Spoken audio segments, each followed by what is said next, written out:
Bismillahirrahmanirrahim. Assalamualaikum warahmatullahi wabarakatuh. Waalaikumsalam warahmatullahi wabarakatuh. Innal hamdalillah nahmaduhu wa nasta'inuhu wa nastaghfiruh wa na'udzu billahi min shururi anfusina wa min sayyiati a'malina. May yahdihillahu fala mudilla lahu wa may yudlilhu fala hadiya lahu. Asyhadu an la ilaha illallah wahdahu la syarika lahu wa asyhadu anna Muhammadan abduhu wa rasuluh. Allahumma shalli wa sallim wa barik ala sayyidina Muhammad. Allahumma shalli alaihi wa ashabihi wa ala alihi wa ashabihi ajmain. Amma ba'd. Bismillahirrahmanirrahim. Rabbi shrah li sadri wa yassir li amri wahlul 'uqdatam min lisani yafqahu qawli. Hadirin yang muliakan Allah, apa kabar? Alhamdulillah. Semangat sekali ya. Pada kesempatan SLC kali ini saya juga jadi ikutan semangat. Alhamdulillah. Hadirin yang muliakan Allah Subhanahu wa taala, mari kita panjatkan puji syukur kita kehadiran Allah Subhanahu wa taala dengan banyak zikir hamdalah. Alhamdulillah. Alhamdulillah. Karena kita diberikan banyak kesempatan, peluang, rizki, dan hidayah sehingga kita dikumpulkan oleh Allah Subhanahu wa taala dalam program yang mulia ini. Program Spiritual Leadership Camp. Dan di tempat yang mulia ini, di Baitullah, masjidnya Allah. Alhamdulillah. Salawat dan salam mari tahlilnya kita haturkan pada junjungan kita yang kita rindukan syafaatnya, baginda Nabi besar Muhammad Allahumma shalli alaihi wa ashabihi beserta keluarganya, sahabat, tabi'in, tabi'ut tabi'in, dan seluruh pengikutnya hingga akhir zaman, insya Allah kita semuanya. Amin. Amin ya rabbal alamin. Hadirin yang dimuliakan Allah Subhanahu wa taala. Kalau yang kita cari adalah dunia, pasti tak akan dapat. Kalaupun dapat, pasti nggak banyak. Kalaupun banyak, dijamin tidak puas. Kalaupun sampai puas, nah, gara-gara ekonomi, dijamin nggak akan lama.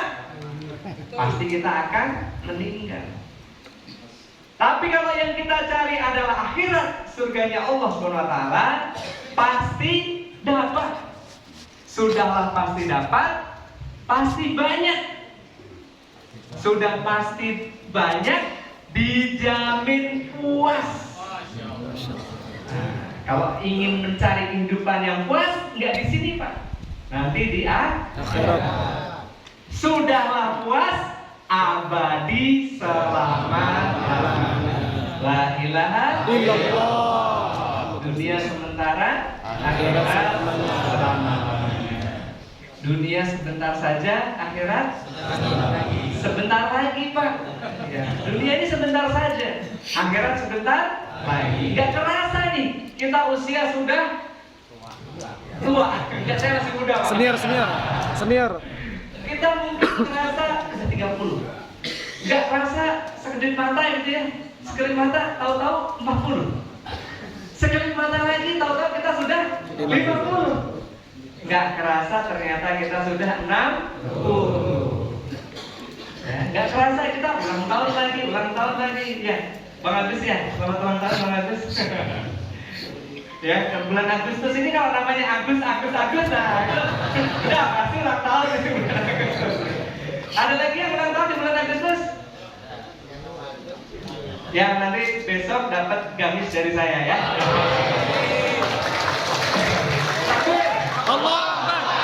Yang ulang tahun di bulan Agustus besok bisa ke Bang Aldi atau ke Bang Samsul.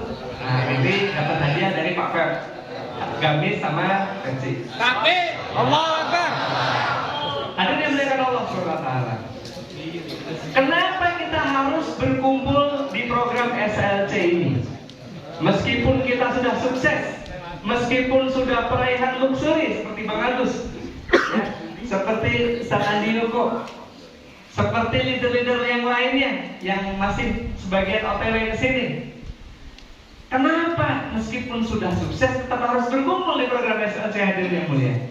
Karena hadirin yang mulia Allah Subhanahu wa taala, kita ini hidup di dunia, tugas kita cuma satu hadirin yang mulia, yaitu menghabiskan umur dalam agama.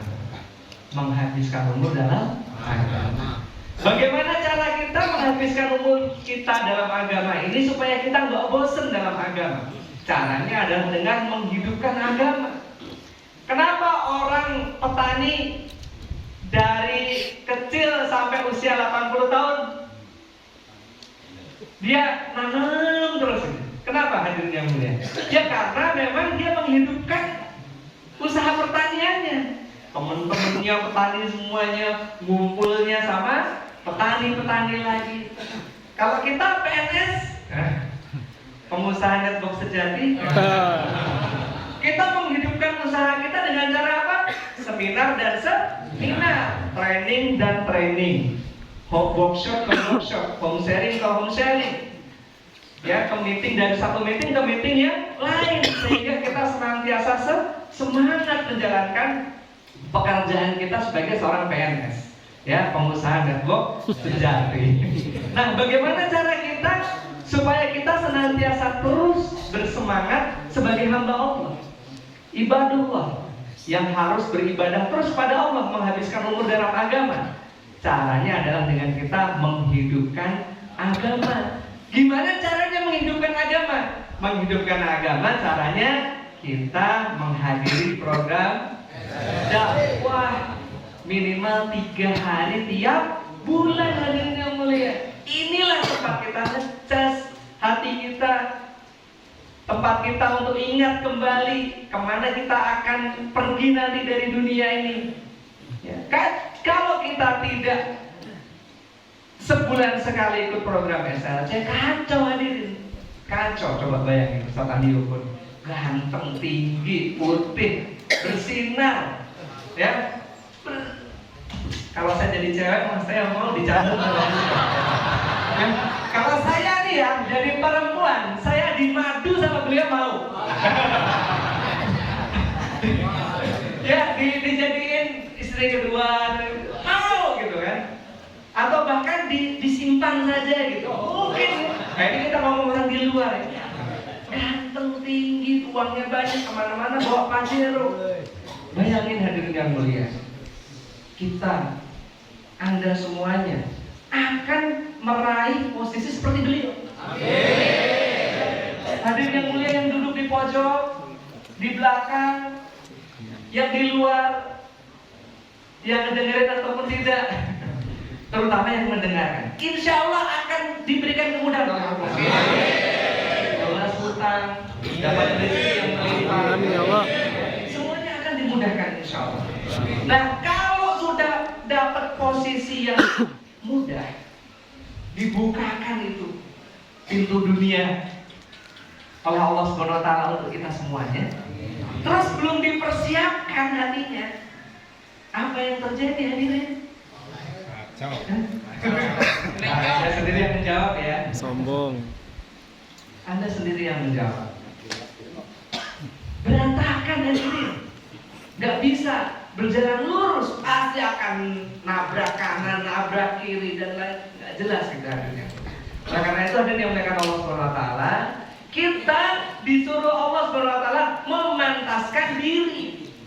Nah, disinilah kita memantaskan diri supaya ruh kita, kolbu kita, hati kita nanti ketika sudah diberikan hal-hal yang berlebih secara materi di dunia ini, seperti Ustaz Andi, seperti Pak Agus, ya, seperti Pak Andi, Ustaz Zainal, maka harta tersebut kita gunakan untuk agama, bukan untuk maksiat.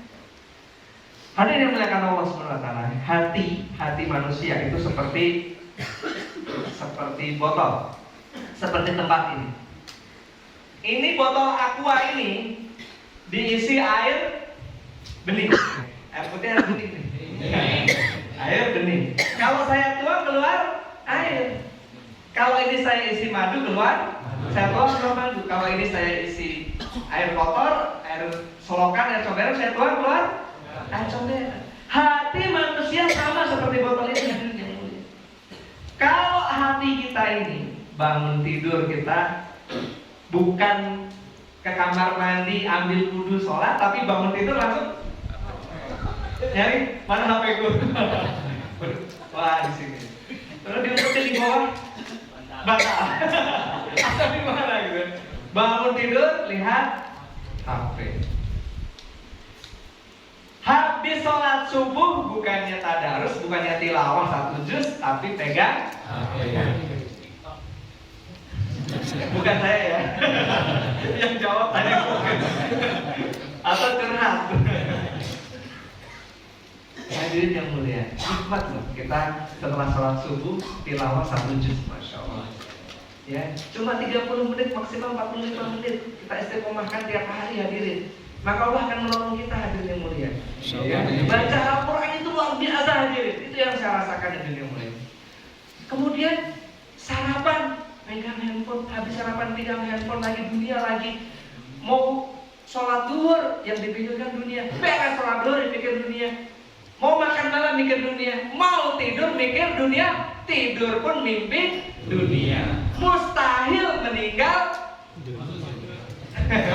Bukan.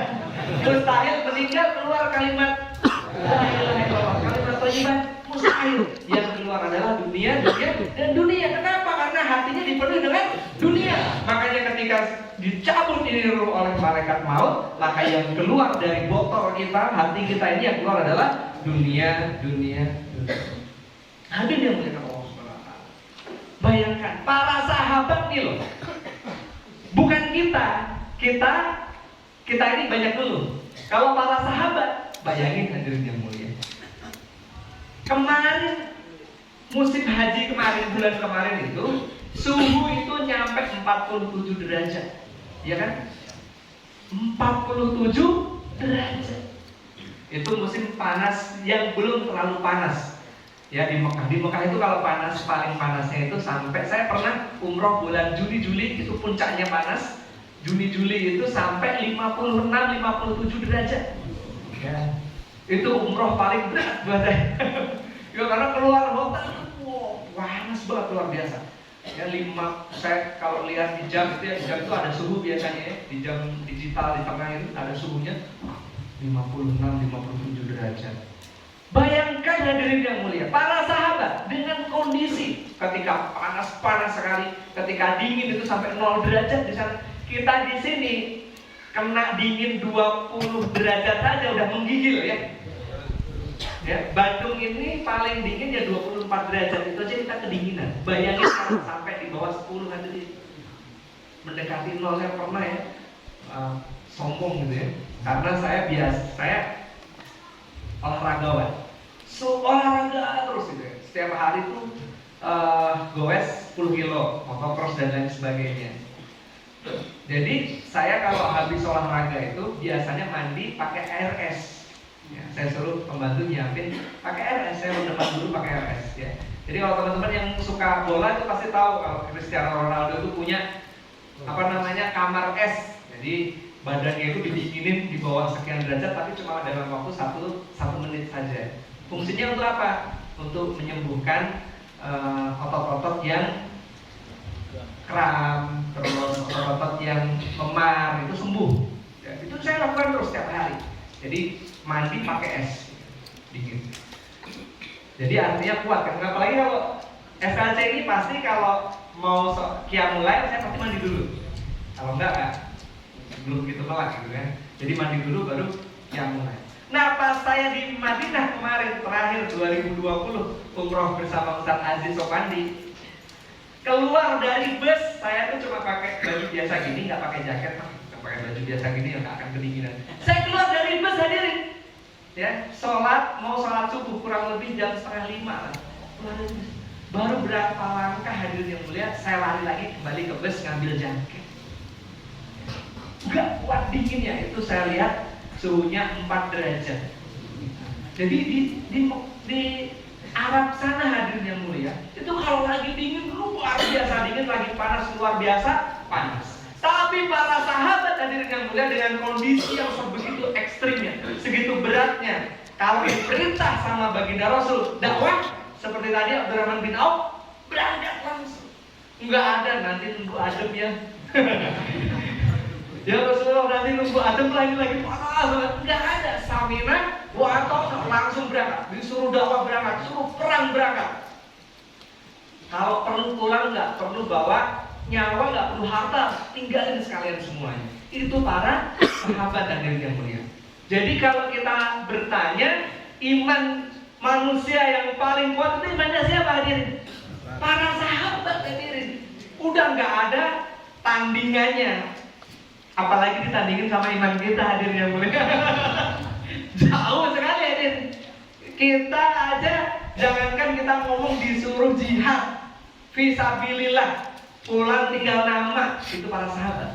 Kita suruh dakwah saja, suruh ikut SLC aja, alasannya ngalor ngidul, tarsok, masih sibuk ini, sibuk itu, urusan ini, urusan itu. Nah nanti kalau sudah nganggur, nggak punya pekerjaan, disuruh SLC masih bilang belum, nggak ada ongkosnya. Nah itu manusia hadirin yang mulia, manusia akhir zaman. Para sahabat yang imannya sudah paling luar biasa, ya, siap mati di jalan Allah mengikuti perintah baginda Rasulullah. Baginda Rasul menyuruh para sahabat, jadidu imanakum, kuatkanlah iman kalian, perbauruilah iman kalian. Ini para sahabat tadi, para sahabat yang imannya itu sudah, kita ini nggak ada seujung kukunya imannya para sahabat. Rasulullah masih menyampaikan kepada para sahabat, jadidu imankum. Bingung para sahabat. Kita ini sudah siap mati di jalan Allah, siap berperang di jalan Allah, mati di jalan Allah itu sudah siap. Makanya para sahabat bingung loh, kok masih disuruh memperbarui iman. Nah, sahabat bertanya kepada Rasulullah, kaifa nujaddidu imanana ya Rasulullah, bagaimana cara kami memperbaiki, memperbarui, memperkuat iman kami ya Rasulullah? Rasulullah menjawab, aksiru min qauli la ilaha illallah. Perbanyaklah dari mulut kalian mengucapkan kalimat la ilaha illallah. Kalimat ini kalau kita ucapkan terus, kita ucapkan dan kita dakwahkan. Maksud baginda Rasul itu tidak hanya sekedar kita ucapkan, tapi juga kita sampaikan. Ya ayuhan nas qulu la ilaha illallah tuflihu. Wahai manusia, ucapkan. Ya, jadi ucapkan kalimat la ilaha illallah, maka kalian akan sukses. Nah itu hadirin yang dimuliakan Allah SWT. Selama ini kita seperti yang saya sampaikan tadi, termasuk diri saya sendiri, ini adalah pengingat untuk diri saya sendiri pada khususnya, dan seluruh para sahabat pada umumnya, saudaraku semuanya. Setiap hari kita yang dipikirkan adalah dunia. Oleh karena itu hadirin yang dimuliakan Allah SWT, kita datang di program SLC ini, ya, untuk memperbanyak mengucap zikir mulut kita ini, perbanyak kalimat la ilaha illallah. Dan Rasul berkata hadirin yang mulia, ketika kita dalam tertib dakwah ini, keluar dari rumah kita niat untuk dakwah fisabilillah, sampai kita pulang lagi di rumah kita, atau bahkan mungkin kita tidak pulang lagi, setiap amal kita, setiap zikir kita, setiap sholat kita, setiap ibadah kita, setiap sedekah kita, setiap rokaat sholat kita, setiap sholawat kita, maka minimal akan dikali lipatkan 700.000. Berapa Ustaz? 700.000. 700.000 kali lipat. Itu pengali yang paling kecil yang mulia. 700.000 kali lipat. Jadi setiap kita, ini saya tertib dakwah, kita ini datang dari jauh, ada dari Sumatera, Kalimantan. Tadi saya nganterin 5 orang ibu-ibu dari kantor, dari Gorontalo, 5 orang ibu. Bapaknya satu yang mau nemenin, Ustadz Syarif Laput, beliau ahbab dakwah juga. Ternyata tiketnya nggak bisa di-check-in, jadi terpaksa itu ibu berlima. Jadi beliau nggak bisa nemenin yang terakhir di podcastnya suaminya. Tapi tidak mengecilkan semangat, ya, juang gitu, jauh-jauh ke sini. Nah itu hadirin yang mulia, kalau kita niatkan lurus di jalan Allah, maka semua ibadah kita, zikir kita, sholawat kita, tilawah kita, rokaat sholat kita minimal akan dikali lipatkan 700.000 kali lipat. Hadirin yang mulia, ini kabar gembira bagi kita semua hadirin. Oleh karena itu kita banyak ya zikir apapun di program SLC. Inilah yang membuat para sahabat, 124.000 sahabat. Sahabat ada berapa jadi? 124.000. Jadi jumlah para sahabat ini seperti jumlah Nabi dan Rasul, 124.000. Hanya ditemukan kurang dari 10.000 makamnya yang berada di Mekah dan Madinah. Sisanya kemana hadirin yang mulia? Para sahabat dakwah ke seluruh penjuru dunia dan meninggal di tempat mereka berdakwah. Coba bayangin hadirin, kalau para sahabat ini hanya tahu tentang hadis baginda Rasul yang sholat di Masjidil Haram itu setara 1 rakaatnya 100.000 kali rakaat dibandingkan dengan sholat di masjid lain. Masjid Nabawi 1 rakaatnya 1000 kali lipat dibanding masjid lain. Masjidil Aqsa 500 kali lipat dibanding masjid lain. Kalau para sahabat hanya memahami, mengimani tentang perintah Rasulullah, hadis Rasulullah yang ini, maka para sahabat niscaya akan wafat kalau nggak di Mekah ya Madinah. Tapi kenapa hadirnya 124.000 para sahabat wafat hanya ditemukan kurang dari 10.000?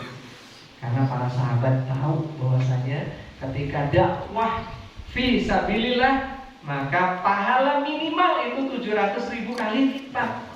Maksimalnya hanya Allah yang bisa menghitung hadirin yang mulia.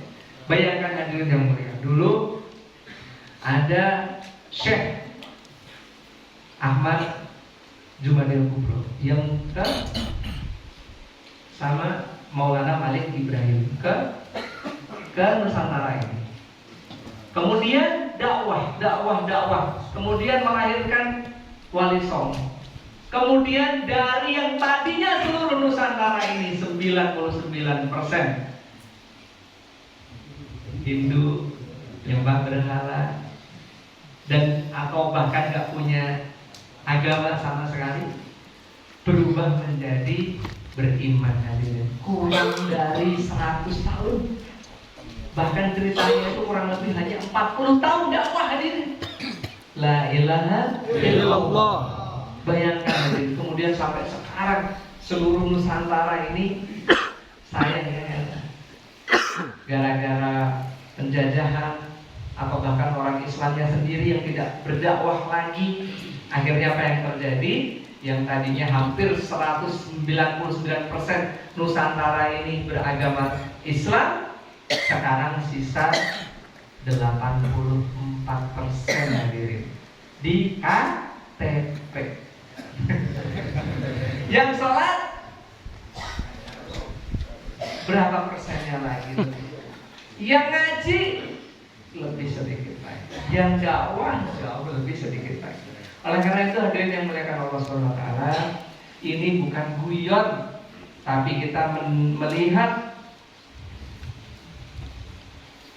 realita seperti sekarang ini, kita sedih hadirin yang mulia. Bagaimana nanti kalau baginda Rasul bertanya kepada kita hadirin? Kalau baginda Rasul bertanya kepada kita, para umat sekarang ini sedang digiring semuanya sama setan ke dalam neraka jahanam. kemudian kita cuma diam-diam saja. Kita mikir perut kita sendiri. Nah, jangankan mikir orang lain, mikir cicilan saya aja masih mumet mas. Gitu. Mumet ya mikir jatuh tempo, gimana saya mikir orang lain. Oleh karena itu yang menggunakan Allah Subhanahu Wa Taala, kita harus sadari, kita harus pahami bahwasanya segala sesuatu yang kita dapatkan di dunia ini seluruhnya itu adalah kuasa Allah.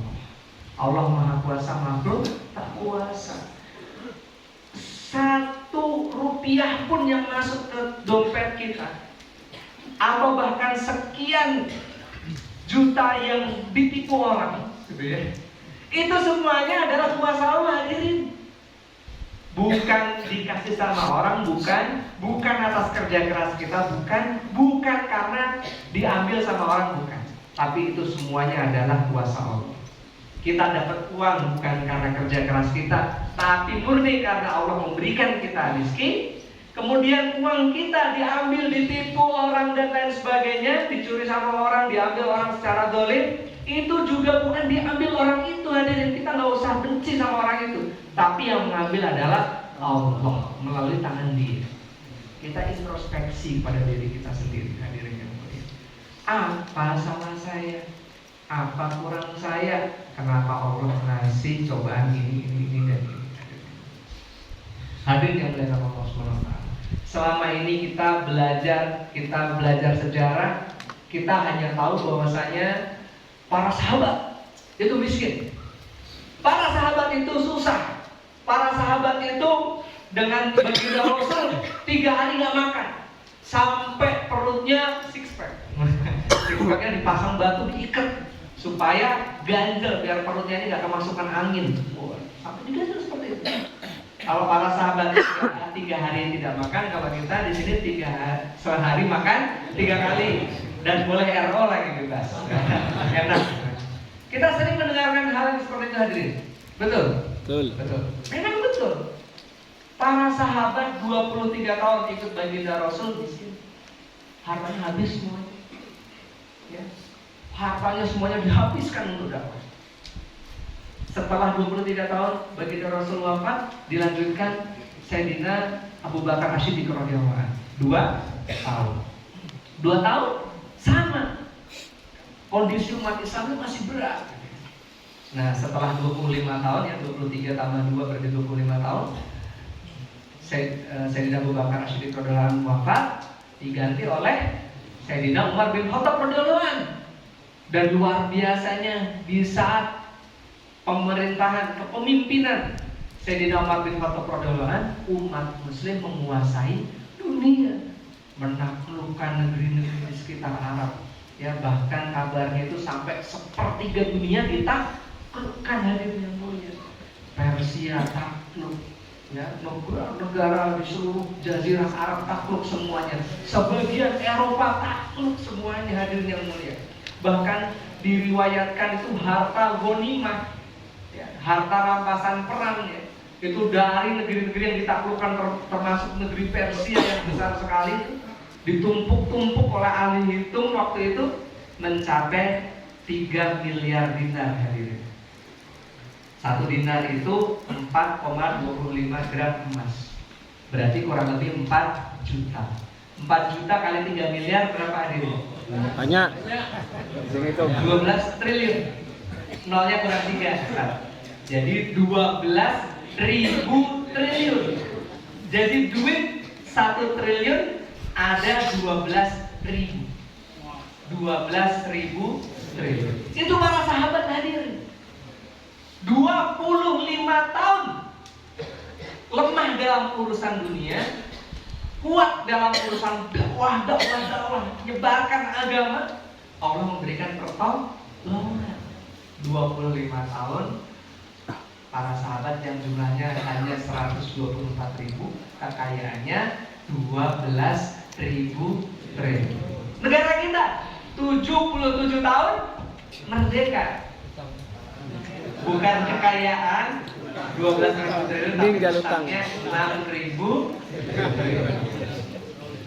La ilaha Illallah. Mau sampai kapan, hadirin yang mulia? Negara hutang 6.000 triliun. Kita sendiri masih punya hutang. Terus gimana hadirin? Apakah mau gini-gini terus? Atau hadirin mau ada perubahan? Perubahan. Kita rubah negara ini melalui diri kita sendiri dulu. Ya. Kita bikin komunitas anti riba. Dengan program SLC ini, kita sama-sama bermunajat kepada Allah, beristighfar kepada Allah, bertaubat kepada Allah atas dosa riba kita, sehingga Allah memberikan ampunannya untuk kita semuanya, sehingga Allah menolong kita semuanya, sehingga kita semuanya sekeluarga, saudara-saudara kita semuanya terbebas dari hutang dan riba. Insya Allah. Allah SWT berfirman dalam Al-Quran surat Muhammad surat 47 ayat 7. A'udzubillahi minasyaitonir rajim. Bismillahirrahmanirrahim. Ya ayyuhalladzina amanu in tansurullaha yansurkum wa yusabbit aqdamakum. Wahai orang-orang yang beriman, jika kalian menolong Allah, maka Allah akan menolong kalian dan memberikan kalian kedudukan. Para ulama menafsirkan ayat ini hadirin. Bagaimana kita seorang manusia itu makhluk kuat atau makhluk lemah hadirin? Makhluk lemah hadirin. Kita mau menghentikan nih rambut-rambut putih yang mulai tumbuh aja tidak bisa. Menghentikan kuku kita supaya nggak bisa nambah panjang aja kita tidak sanggup. Kita nahan mata kita supaya melek terus, sanggup nggak hadirin? Enggak sanggup, udah pada ngantuk ini. Masih pada melek, masih pada semangat. Coba 2 jam lagi, masih sanggup nggak? Wah, udah gak kuat. Manusia ini makhluk lemah hadirin yang mulia. Bagaimana kita menolong Allah? Sedangkan kita ini perlu ditolong oleh Allah. Ulama menafsirkan hadirin yang mulia. Maksud dari kalimat menolong Allah ini adalah barang siapa yang ambil bagian dalam usaha dakwah, menolong agama Allah. Menolong maksudnya adalah menolong agama Allah. Bagaimana cara menolong agama Allah? Cara menolong agama Allah adalah kita ambil bagian dalam usaha dakwah. Karena dakwah ini adalah penghulunya ibadah hadirin. Coba bayangin hadirin, kalau waktu itu tidak ada Syekh Maulana Malik Ibrahim, Syekh Ahmad Juwadil Kubro yang berangkat ke Nusantara, ada nggak orang yang beriman di sini? Kalau nggak ada para sahabat yang dulu, ya para sahabat dulu berdakwah, meninggalkan semua keluarganya, ada nggak orang yang beriman hadirin? Nggak. Oleh karena itu hadirin yang muliakan Allah Subhanahu Wa Taala, penghulunya, pangkalnya ibadah ini menjadi satu hal yang paling penting. Kebahagiaan umat akhir zaman hadirin. Kebahagiaan kita ini umat akhir zaman, manusia akhir zaman. Bukan terletak pada harta. Yakin nggak? Yang benar. Tapi kan kita pengen harta tuh.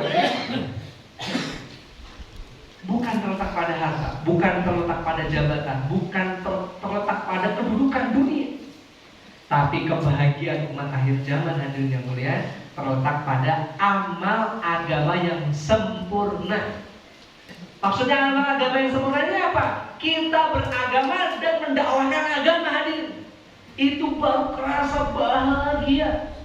Hati ini nggak ada lagi yang namanya gelisah gitu hadirin yang mulia.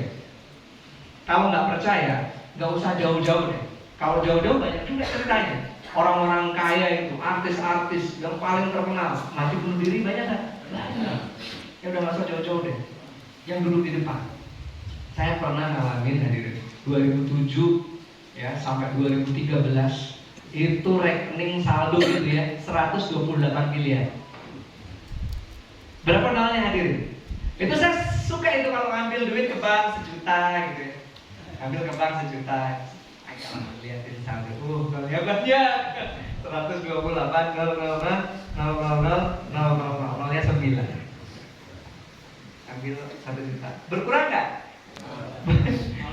Nominalnya nggak begitu berkurang ya. Nominalnya berkurang, tapi digitnya itu tidak goyang. Digitnya nggak goyang gitu. Ambil 1 juta. Tapi ada yang melihat hati gelisah. Hati gelisah. Susah tidur. Ya, sering susah tidur. Pokoknya gelisah aja hati. Gelisah, wah nanti kalau duitku habis gimana? Nanti kalau bisnisku nggak jalan lagi gimana? Jadi yang dipikir itu adalah dunia dan dunia. Padahal saya dekat ulama nggak. Wah, saya sering tuh nganterin agim dakwah kemana sering nganterin terus almarhum Ustaz Arifin Ilham tuh, bahkan saya pernah nganterin sampai Padang, sampai Medan, terus pernah nganterin tuh Ustaz Arifin Ilham almarhum. Tapi hati ini hadirnya jujur demi Allah itu gelisah aja, pokoknya nggak nyaman, nggak tenang. Sampai akhirnya 2013 saya salah pergaulan hadirin.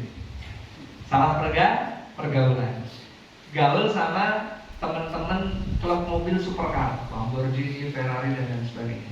Yang mohon maaf saya kenal sama mereka kebanyakan adalah non muslim. Dan saya pelajari usahanya, pabriknya di mana? Di mana-mana pabriknya hadirin. Wah, ada yang punya pabrik sampai India, punya pabrik sampai di Cina dan lain sebagainya. Tapi mereka ternyata semuanya modalnya adalah pinjaman bank. Trading. Itu membuat saya tergiur hadirin. Padahal sebelumnya saya nggak punya pinjaman hutang sama sekali. Akhirnya 2013 ya, karena orang bank itu sering gitu ya mampir ke kantor, terus bilang, Pak mau bantuin Pak, kita masih kurang target pembiayaan. Ya, fasilitas Bapak dipakai dong. Fasilitas. Dikasih fasilitas sama bank nggak dipakai sih Pak. Fasilitas apa? Kredit. Sebenarnya nggak mau hadirin, tapi karena salah pergaulan lihat orang pada punya pabrik gede-gede di mana-mana gitu ya, akhirnya mulai belajar ambil kredit. Ternyata nagih hadirin. Ngambil kredit 1, ternyata enak ya. Akhirnya ngambil gitu. Sampai waktu itu kreditnya tuh banyak banget. Saya sampai beli 24 unit ruko, beli rumah, beli apa. Jadi kayak yang orang OKB gitu. Pokoknya shopping tuh, belanja. Jadi setiap kali kredit pasti langsung di ACC. Kenapa hadirin yang mulia? Karena waktu itu penghasilan saya rata-rata 3 miliar sebulan, 2-3 miliar. Jadi kalau kredit langsung dikasih. Apalagi duitnya saldonya mendatangnya banyak. Tapi hadirin yang mulia, Allah kuasa makhluk kuasa. Yang kita merasa tadinya makin banyak aset yang kita kumpulkan tadi, makin banyak mobil yang kita beli dengan kredit tadi. Saya waktu itu beli mobil banyak tapi semuanya kredit, beda sama sekarang. Ya sekarang semuanya cash semuanya. Ya bahkan malah masih sisa banyak banget. Ya. Nah, beli waktu itu ya saya masih ingat nih. Yang paling mahal waktu itu saya beli Lamborghini Aventador 11 miliar. DP-nya 4 miliar, cicilan sebulan 275 juta. Nah, itu baru satu mobil. Belum lagi cicilan 24 unit ruko. Ya kan? Terus tanah yang besar yang tadinya kita mau bikin pabrik lah dan istilahnya mau bikin pabrik semen, waktu itu mikir macam-macam. Bikin pabrik semen, mau bikin tambang batu bara, mau bikin apapun, gitu. Pokoknya panjang angan-angan. Apa yang terjadi hadirin? Allah Maha Kuasa hanya dalam waktu 3 bulan. Waktu saya pertama kali memulai nyobain iseng kredit, Allah menghancurkan seluruh bisnis saya. Yang tadinya keran ngocor, bukan kayak keran yang kayak pipa gitu, pipa PDAM yang ngocor gitu kan. Itu tidak ngocor, tidak netes, bahkan setetes pun tidak ada penghasilan. La ilaha illallah. Bedanya kita calon ahli surga. Kita semua hadirin yang duduk Amin, amin, amin. Di karpet merah ini sama di teras luar, insya Allah calon ahli surga. Amin ya Allah. Kita harus yakin itu, Amin. harus yakin kita. Karena kita calon ahli surga, Allah sayang sama kita. Kita tidak dikasih peluang untuk berbuat dosa. Jadi kalau bapak-bapak ngambil kredit, ngambil riba, saya ngambil riba, tidak ada namanya itu istilah istidraj. Tapi kita langsung dijel. Perang lain. Kredit usahanya bukannya makin maju malah makin nyungsep. Nah, itu ya berarti bapak sama saya pengalamannya sama. Allah SWT berfirman dalam Al-Quran surat Al-Baqarah 275 sama 276. A'udzubillahi minasyaitonirrajim. Bismillahirrahmanirrahim. Alladzina ya'kuluna ar-riba la yaqumuna illa kama yaqumul ladzi yatakhabbathu asy-syaitanu minal mas. Dzalika bi annahum qalu innamal bay'u mislur riba wa halallahu al-bay'a wa harrama riba. Faman ja'ahu mau'izatun min rabbih fantaha falahu ma salaf wa amruhu ila Allah wa man ada faulaika ashabun nar hum fiha khalidun yamhaqullahu riba wa yurbis shadaqat wallahu la yuhibbu kulla kafarin asim. Alladzina yaquluna riba, orang-orang yang makan riba, la yaqumuna illa kama yaqumun ladzi yatakhabbathu syaitanu minal mas. Mereka tidak bisa berdiri melainkan seperti berdirinya orang yang kemasukan setan karena gila. Dan kemasukan setan gila lagi. Gimana hadirin? Kalau kita dulu masih bergelimang dalam dosa riba, tenang nggak? Makan nggak enak, tidur nggak nyenyak, ya, ngopi nggak nikmat, semuanya nggak nikmat aja, gelisah, ya, kita pusing aja. Kenapa? Karena ini janji Allah. Barang siapa yang makan riba, maka Allah berjanji dia akan gila. Wah, pasti mau hadir, ambil riba lagi. Ini janji Allah nih. Al-Baqarah 275, gak pembuatan kapalinnya. Al-Baqarah 275. La yakumuna ila kamanya yakumun ladzi yatakhabbatus syaitanu minal mas. Udah kemasukan setan, kayak orang kerasukan, gila lagi gitu kan. Ini janji Allah. Dan dikatakan qalu innamal bay'u mislu riba, karena orang-orang yang ngambil riba itu mengatakan bahwasannya jual beli sama riba itu sama saja. Wa halallahu al-bai'a wa harrama riba. Sedangkan Allah mengharamkan riba dan menghalalkan jual beli. Wa halallahu al-bai'a, dan Allah menghalalkan jual beli, wa harrama riba. Nah, ini kalau bapak-bapak yang dimuliakan Allah bertanya, mana dalilnya riba itu haram? Al-Baqarah 275. Dengan jelas Allah menyatakan bahwasanya wa halallahu al-bai'a wa harrama riba. Dan Allah telah mengharamkan riba. Jadi riba itu pasti haram. Sebaiknya dihindari meskipun dari bank syariah sekalipun, ya, karena lebih nikmat hadirin seorang manusia yang tidak punya hutang. Insya Allah. Saya yakin hadirin semua peserta SLC yang terlihat matanya bersemangat, bersinar, saya lihat sinar mata Anda di sini ya. Anda semua ini insya Allah hadirin sampai wafat nanti tidak punya riba. Amin ya Allah. Dosa. Yakin saya.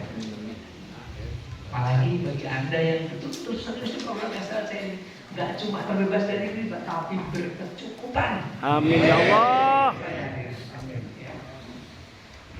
Waman ada paman jauh mau itu mirrobi pantaha pada masalah wa amruhu ilah. Maka barang siapa mendapatkan peringatan dari Tuhannya, mendapatkan peringatan dari orang, dari Al-Quran, ya, dari siapapun, kemudian dia berhenti, maka apa yang sudah menjadi miliknya itu tetap menjadi miliknya. Wa amruhu ilallah, dan urusannya sudah diserahkan oleh Allah kepada kita. Jadi ketika nanti kita pulang dari SLC ini, kemudian beberapa bulan ke depan, atau bahkan beberapa minggu ke depan, atau bahkan beberapa hari ke depan, hadirin yang mulia, kita dapat pertolongan Allah, kemudian kita dimudahkan Allah lunas semua. Maka yang tadi sudah kita cicil dan lain sebagainya itu dihalalkan oleh Allah.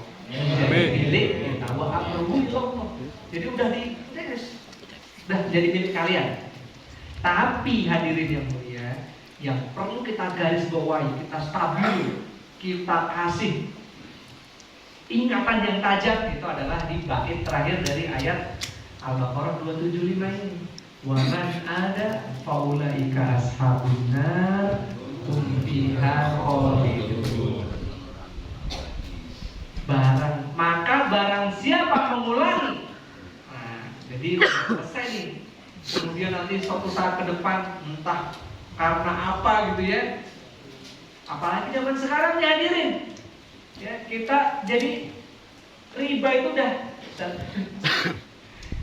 jadi riba itu udah kayak jadi malah guyonan itu di medsos itu. Orang ya foto pakai KTP, gitu kan ya, dan mau dibikin guyon, pinjol itu kan. Udahnya dia karaokean gitu kan. Terus yang like banyak, yang komen banyak. Astagfirullahaladzim. Ini berarti masyarakat kita sudah betul-betul hadirin hampir tersapu bersih semuanya oleh dosa riba. Dulu kalau orang mau ngambil riba itu sulit dulu. Saya masih ingat orang tua saya dulu, waktu saya masih SMP itu pernah usaha konveksi jahit batik gitu, di Solo sana. Kemudian usahanya tuh makin maju sampai dapat orderan di luar Jawa, ya, Makassar, terus sampai ke Sumatera juga banyak orderan. Mama saya bingung, sama bapak saya bingung. Ini makin banyak orderan, makin ramai gitu, per hari itu sampai ngirim itu sampai sekarung gede gini. Saya waktu itu inget bantuin masukin ke karung gitu tiap hari gitu. Tapi nggak punya modal. Akhirnya apa? Bapak saya ke bank. Ke bank tuh, wah persyaratannya macam-macam gitu kan. Wah, saya masih ingat dulu lah, bapak saya mama tuh ngobrolin persyaratan kredit ya, harus jaminan sertifikat lah dan lain sebagainya. Jadi zaman dulu orang mau mengambil dosa riba itu masih sulit. Kalau sekarang hadirin yang melihat nggak perlu keluar rumah, dari dalam kamar sudah bisa melakukan dosa yang sangat amat besar, dosa riba. Tinggal ambil KTP, foto selfie, download aplikasi. Ini saya kayak jadi promosi pinjol. Ya kan, mudah. Ya kredit model, spanduk ini ya, fleksibel, mudah, suku bunga rendah, luar biasa. Waman ada, faulaika ashabuna hum fiha khalidun. Jadi harus kita pahami, hadirin yang dimuliakan Allah Subhanahu wa taala. Ada satu dosa. Ini setan ini ya, setan ini di akhir zaman ini udah mulai pusing hadirin. Pusing mereka. Mau ngemurtatin manusia itu udah sulit. Manusia udah pintar-pintar semuanya. Manusia seluruh ke dukun, nah dukun udah udah ditelanjangi sama pesawat merah, kan? Kita udah makin cerdas manusia. Udah mau musyrik itu udah jauh. Percaya sama dukun ya, hal-hal musyrik kayak gitu tuh udah makin pintar manusia ya. Apalagi persatuan dukun lapor ke polisi, laporin pesawat merah gara-gara jobnya sepi. Ini gimana? Katanya punya penglaris gitu kan. Katanya punya penglaris, tapi lapor ke polisi gara-gara kontennya pesulap merah, jobnya jadi sepi gitu. Nah, jadi orang umat akhir zaman udah pada pinter, udah nggak ada lagi tuh percaya ke dukun, pesugihan, ya, penglaris dan lain sebagainya. Itu udah pinter, jadi udah nggak musyrik. Jadi jauh dari musyrik. Saya beberapa waktu yang lalu, saya pernah mendengarkan bayan dari seorang kiai, ya. Bayannya online, kalau nggak salah dari almarhum Kiai Haji Uzair. Saya dengarkan gitu ya. Saya mohon maaf kalau ada salahnya, tapi ini saya sampaikan bahasa Indonesianya aja ya. Ada seorang sahabat yang bertanya, yang disampaikan oleh Baginda Rasul. Baginda Rasul menyampaikan, manusia itu pasti akan masuk surga, asalkan dia tidak melakukan satu hal. Apa itu ya Rasulullah? Menyekutukan Allah. Kalau tidak menyekutukan Allah, hanya menyembah Allah saja, pasti masuk surga ya Rasul. Pasti masuk surga. Terus boleh nggak aku menyampaikan berita bahagia ini kepada orang lain? Tidak usah, cukup untuk kamu saja. Tidak usah, cukup untuk kamu saja. Ini ada hadisnya. Jadi manusia ini pasti masuk surga asalkan tidak menyekutukan Allah. Tapi ternyata manusia banyak sekali yang menyekutukan Allah. Yang minta penglaris, percaya sama dukun. Aduh, dukun aja sepi job gitu. Jobnya sepi hadirin.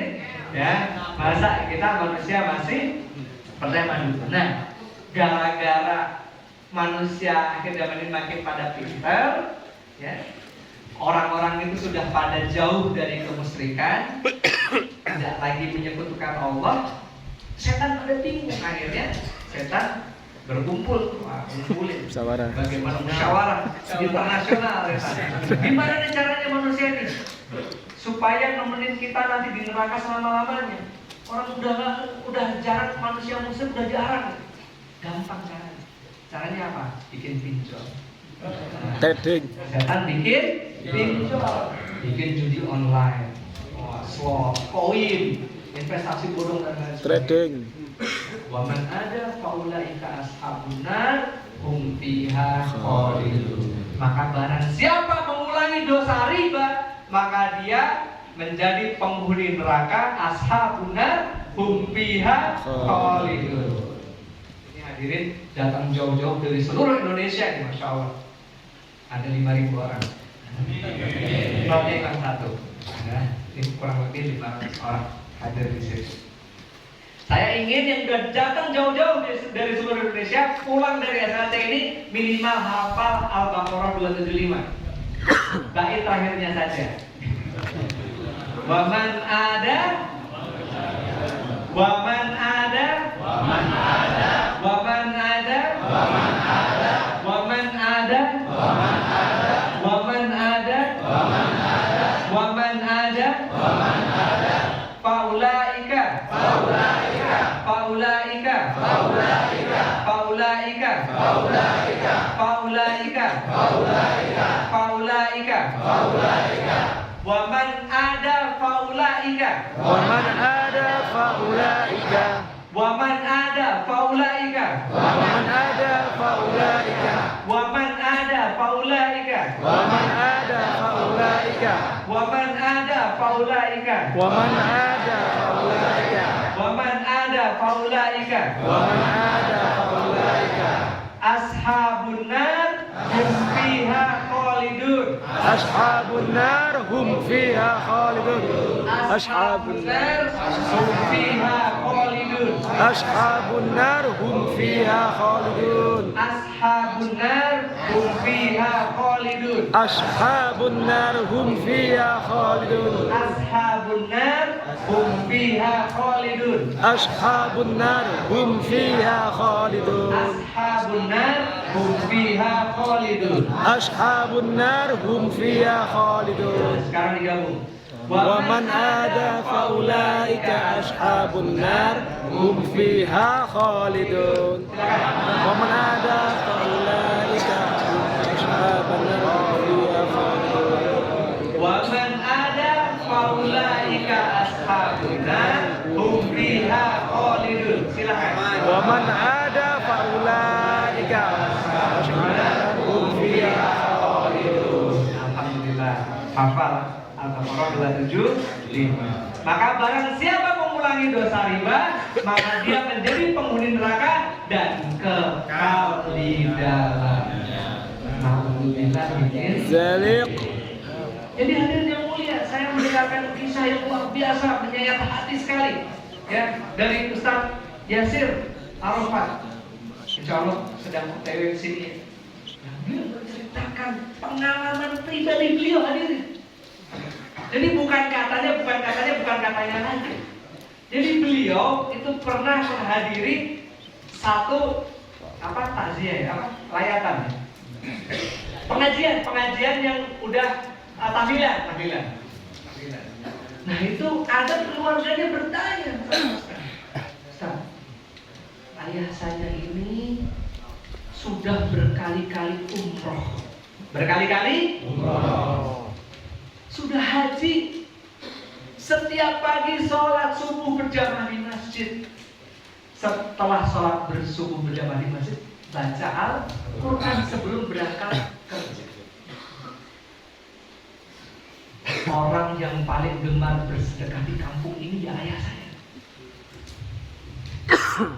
Kira-kira orang baik kan? Masya Allah, berkali-kali haji, sholat 5 waktu di masjid, baca Al-Quran tiap hari, dan tidak pernah lupa bersedekah. Tapi ya Ustaz, ya ini saya ceritakan cuma sama Ustaz. Jadi pas beliau itu dikubur, ya, dikuburkan wafat, ayahnya wafat dikuburkan.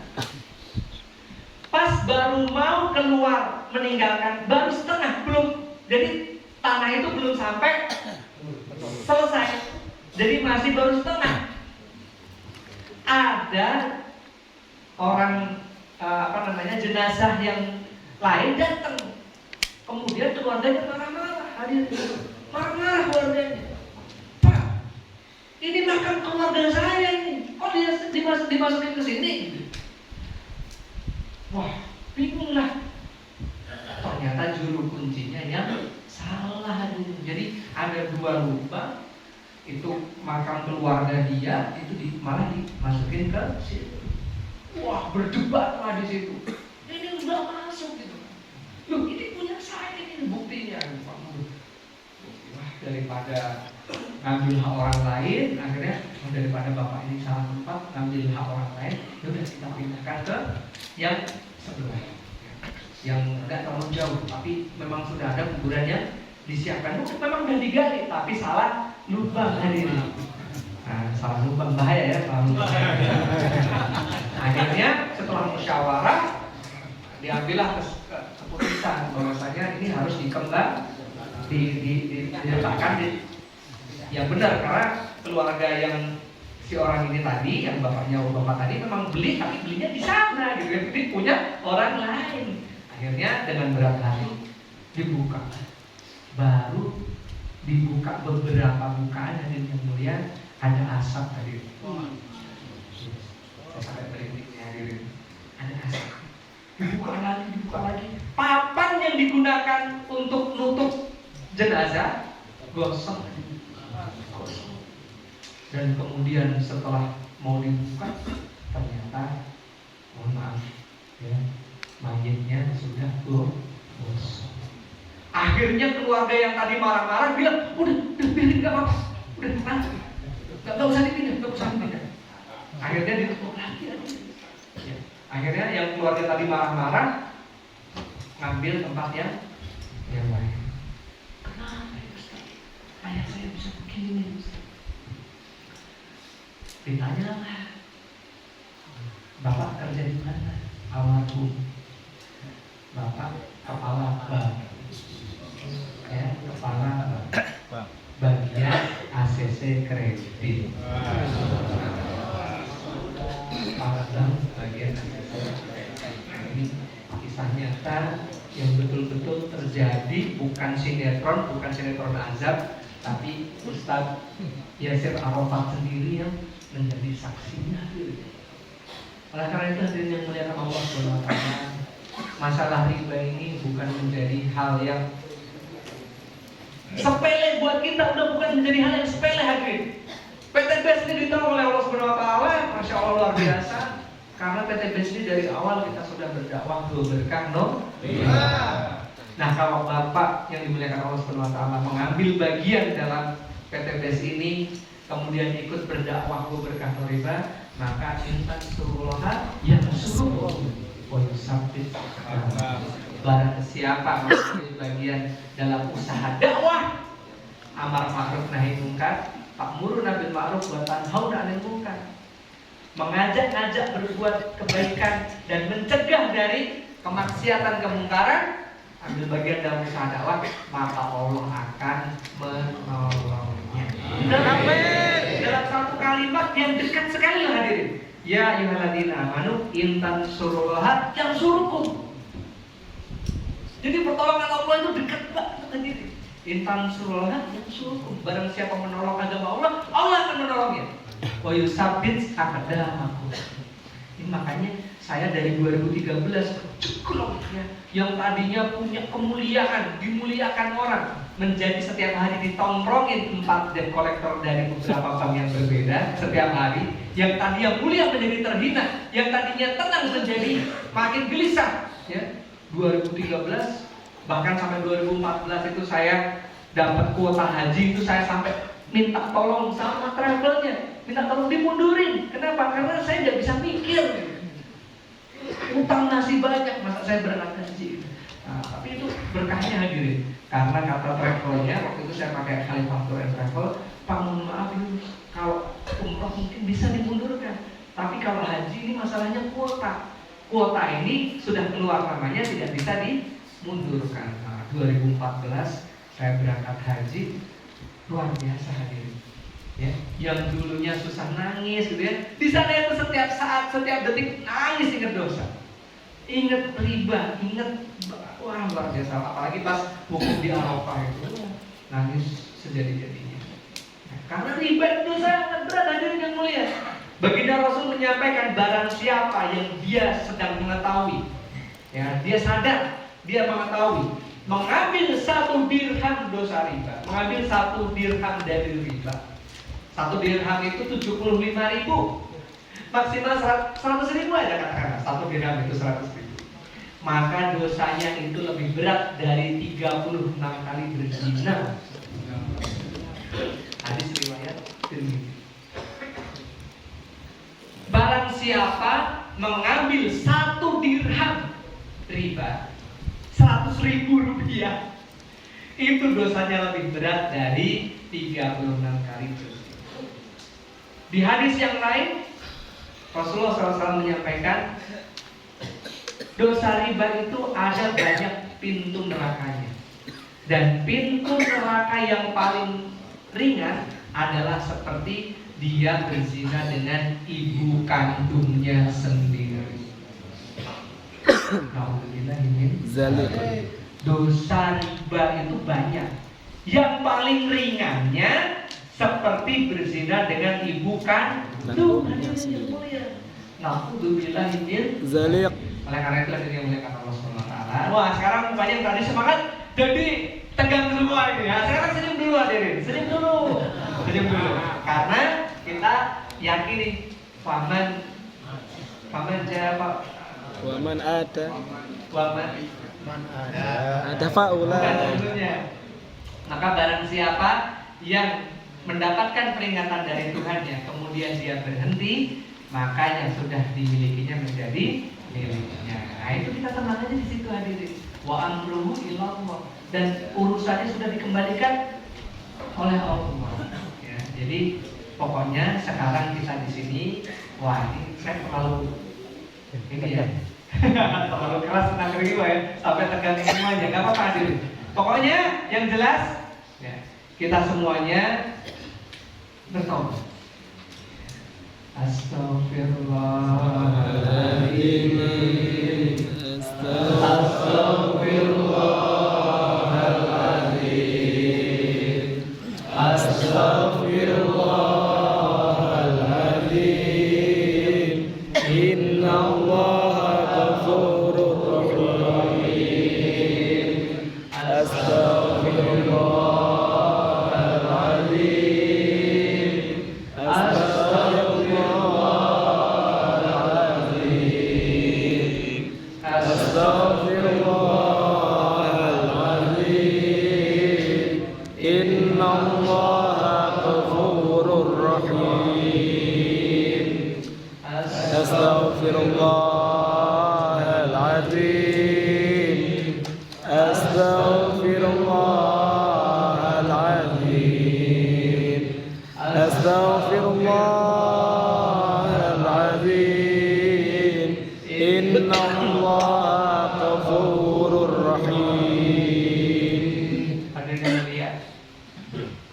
Innallaha ghafurur rahim. Allah Maha Pengampun. Pengampun dan penyayang. Jadi insyaallah hadirin yang mulia, meskipun dosa ribanya ini banyak gitu ya, tapi selagi kita tidak mensekutukan Allah, enggak mencari pesugihan, penglarisan, tidak mengambil haknya orang lain, tidak menzalimi orang lain, maka insya Allah Allah akan mengampuni kita. Ya. Apalagi kalau kita sudah ambil bagian dalam urusan dakwah. Ar-Rahimuna yarhamahumur Rahman. Allah itu menyayangi hambanya yang sayang kepada umat. Nah, itu yang paling penting itu hadirin. Saya 2014 tobat waktu hajian tobat. Pulang hajian setiap hari 3 juz saya baca Al-Quran. Setiap hari 3 juz. Bapak mudah-mudahan ya di SLC ini tobat. Pulang SLC minimal 1 juz sehari. Siap? Insya Allah. Setiap hari nanti pulang dari SLC baca Al-Quran terus. Kenapa? Karena Al-Quran ini Masya Allah hadirin. Ya, ini bukan barang sembarangan barang hadirin. Ini kalam Allah. Ketika kita membaca kalam Allah ini, kita itu senantiasa seperti kita itu bercakap-cakap kepada Allah. Allah yang menciptakan alam semesta, Allah yang menciptakan matahari, Allah yang menciptakan bintang-bintang, Allah yang menciptakan diri kita semuanya, mengatur sel-sel di dalam tubuh kita semuanya hadirin yang mulia. Allah yang setiap saat memberikan rezeki kepada kita, udara yang kita hirup, ya, nasi yang kita makan kita tidak perlu nanam, ya, tahu-tahu kita makan di sini hadirin yang mulia, dan Allah lah yang akan menolong kita hadirin yang mulia. Jadi hadirin yang mulia kata Allah SWT, kalau kita ar-Rahimuna yarhamahumur Rahman, Allah ini menyayangi hambanya yang sayang kepada umat. Kita di luar sana melihat masyarakat sedang digiring setan dalam neraka hadirin. Semuanya terjebak dalam dosa riba. Kemudian kita ajak-ajak mereka. Kita nggak bikin diri sendiri doang sekarang. Ya kan? Karena kata Pak Febrian, kalau kita mau ditolong Allah, kita harus sayang kepada umat. Bukan ngomong masa bodoh terhadap umat, bukan. Tapi kita mulai berpikir tentang umat. Kita ajak program SLC, ya. Kemudian dengan ikhlas, kalaupun mereka bilang nggak mau ya nggak apa-apa, kita ajak mereka program PTBS hanya karena Allah. Kalau mereka nggak mau nggak apa-apa, tapi jangan gampang menyerah hadirin. Kita ngajak kayak baginda Rasul, ketok sekali, ya nas qulu la ilaha illallah tuflihu, ditutup pintunya, besok ketok lagi, itu baginda Rasul. Nggak pernah yang namanya baper, mutung gitu. Ada nggak leader mutung? Member yang gampang mutung mana?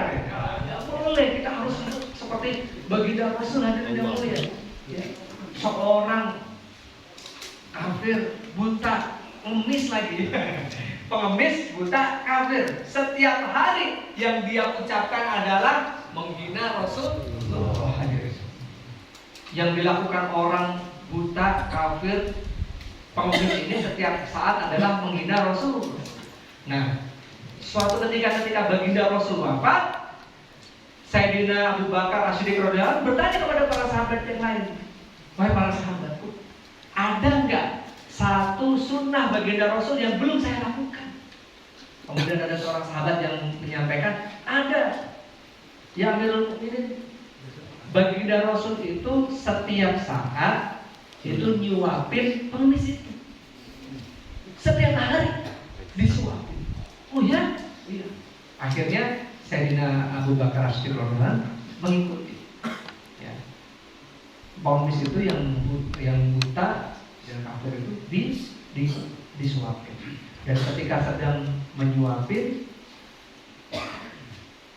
orang kafir ini sambil menceritakan keburukan baginda Rasulullah Muhammad itu orang gila dan lain sebagainya. Tapi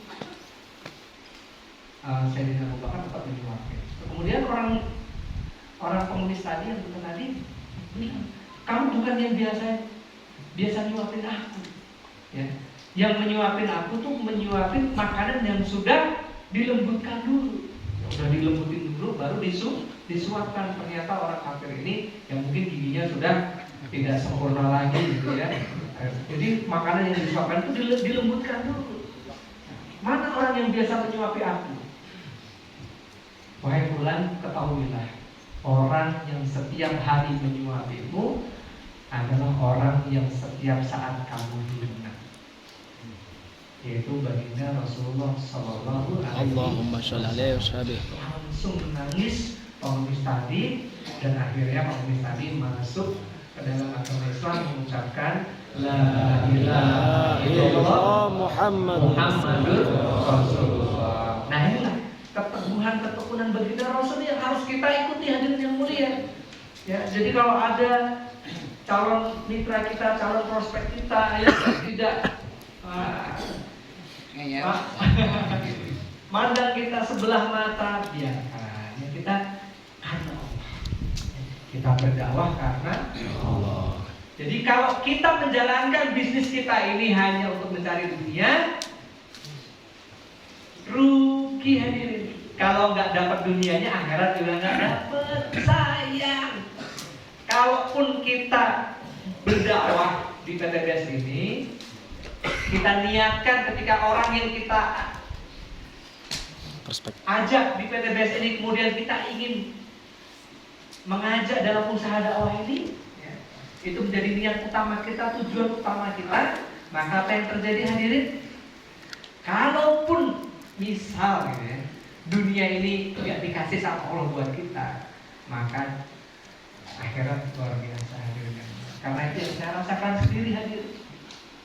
Bagaimana ya kita ini nggak boleh berbangga dengan amal ibadah kita hadirin. Bisa jadi sholat kita, puasa kita, umroh kita, haji kita tuh nggak ada yang diterima Allah hadirin. Bisa jadi kunci surga kita itu adalah kata orang yang kita ajak di program SLC ini. Setelah pulang dari SLC, yang tadinya nggak sholat jadi sholat. Saya tuh masih ingat sekali hadirin. Waktu berkali-kali lah. Ya, ada 2 kejadian yang masih saya ingat dengan jelas ya, mukanya orangnya, masnya dan momennya gitu ya kejadiannya. Yaitu waktu kita masih di KBB, ya, sama waktu kejadian di Masjid As-Sa'adah di Ciater. Yang di Ciater itu orang Cirebon, yang di KBB itu ada orang mana gitu ya. Itu nyalamin saya sambil meneteskan air mata, gitu, ngucapin terima kasih banget. Ya, dia udah seumuran saya juga, 30-an. Sebelumnya nggak pernah sholat sama sekali. Ya, setelah ikut SLC tidak pernah meninggalkan sholat 5 waktu di masjid. Luar biasa hadir. Itu yang kita cari yang mulia. Orang kita menjadi asbab hidayah bagi orang lain. Ya, semoga kita semuanya dimudahkan oleh Allah. Amin. Jadi asbab hidayah untuk umat semuanya. Amin. Itulah hadirin yang mulia, cita-cita kita. Seperti kisah umatnya Nabi Musa. Nabi Musa pernah berjalan-jalan ya, urus keluar, keliling, ya, jauh lah, nemuin umatnya di ujung kampung lah, pokoknya jauh dari mana-mana. Ditemuilah ada seorang yang sudah tua hadirin, usianya 500 tahun. Ditanyain, wahai fulan, engkau tampak sudah tua, ya, tapi terlihat dia ini ahli ibadah, ya, seperti apa mungkin jidatnya hitam dan lain sebagainya, pakai baju ibadah gitu kan. Berapa usiamu, wahai fulan? Ya Nabi Musa, usiaku 500 tahun dan aku menghabiskan umurku 350 tahun.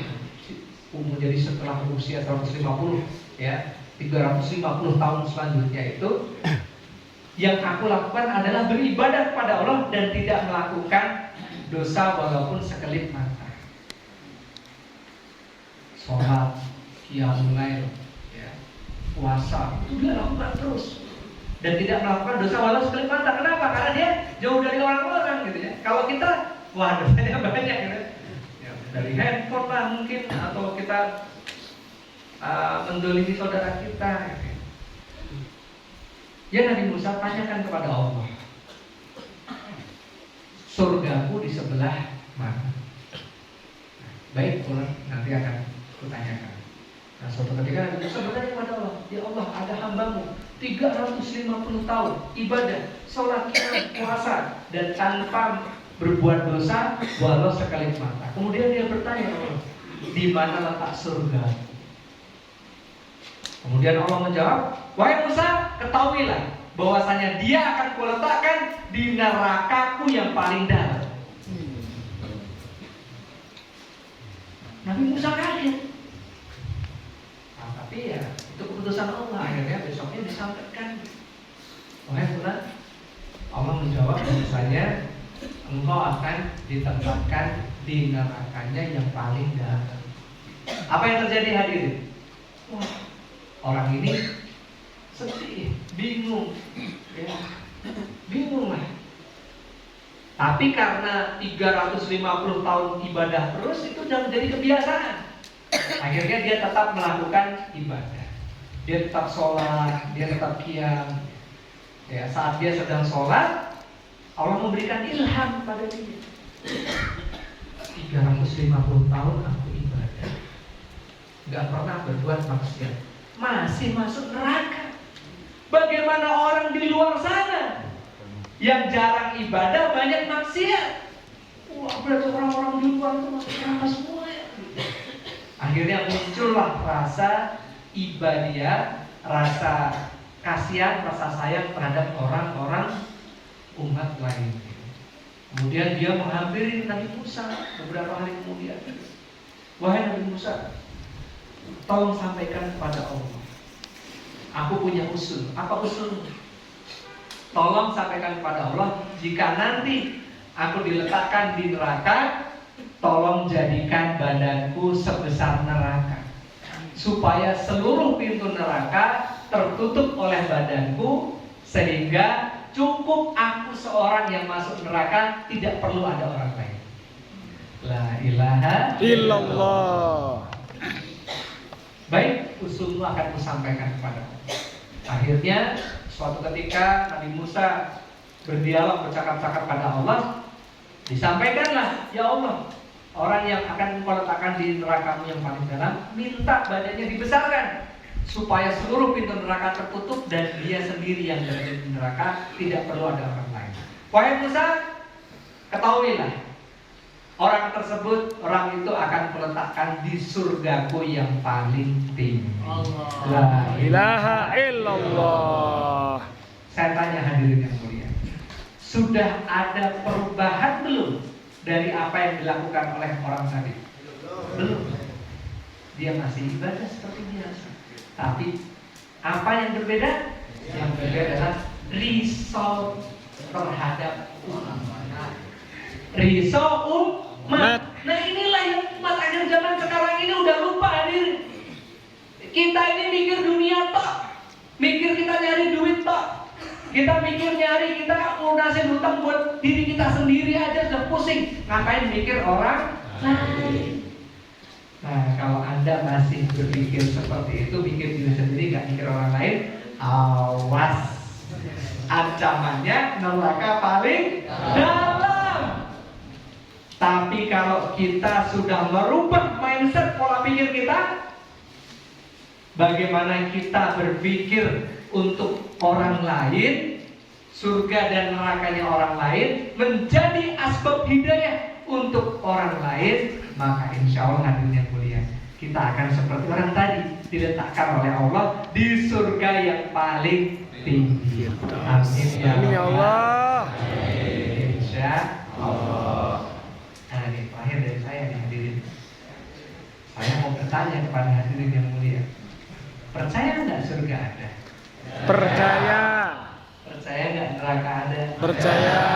Emang pernah lihat? Ada fotonya nggak? Minta dong. Kok percaya? Yakin. Yang benar. Kalau yakin kenapa masih ngambil kredit? Oke, sekarang jangan dijawab.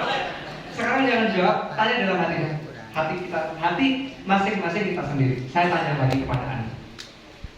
Betul nggak Anda percaya ada surga?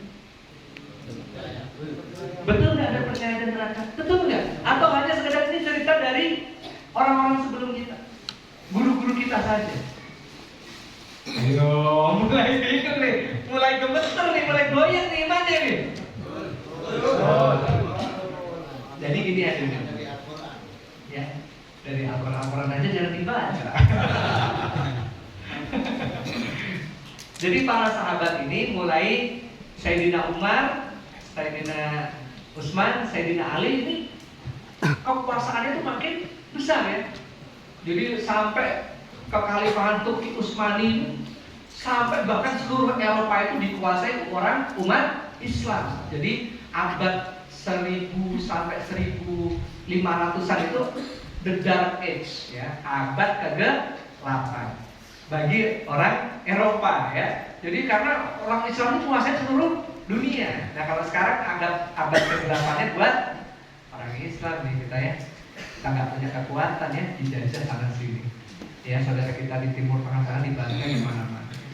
Semoga Allah menolongnya. Amin. Jadi pada masa Khalifah Umar aja kekayaan umat Muslim aja 12.000 triliun. Bisa dibayangkan nggak kekayaannya kekhalifahan Utsman, kekhalifahan Ali? Wah luar biasa, menguasai bahkan sampai 1/3 dunia. Kekuasaan Sayyidina Ali. Kemudian ada orang kafir bertanya kepada Sayyidina Ali, hadirin. Wahai raja, wahai Amirul Mukminin, wahai penguasa dunia, apakah engkau tidak capek? Ya. Engkau menguasai dunia. Duit itu bukan lagi duit miliaran ya, kekayaannya itu ribuan triliun. Engkau ini menguasai dunia, apapun tidak capek. Engkau tidak bisa minum khamar, engkau tidak bisa main judi, engkau tidak bisa main perempuan. Kau capek-capek dunia, sholat, puasa. Bagaimana nanti kalau kita meninggal, surga dan neraka itu tidak ada? Bagaimana jawaban Sayyidina Ali bin Abi Thalib? Bagaimana jawabannya? Sayyidina Ali menjawab, wahai fulan, jika kita nanti mati, kemudian surga dan neraka itu tidak ada, maka aku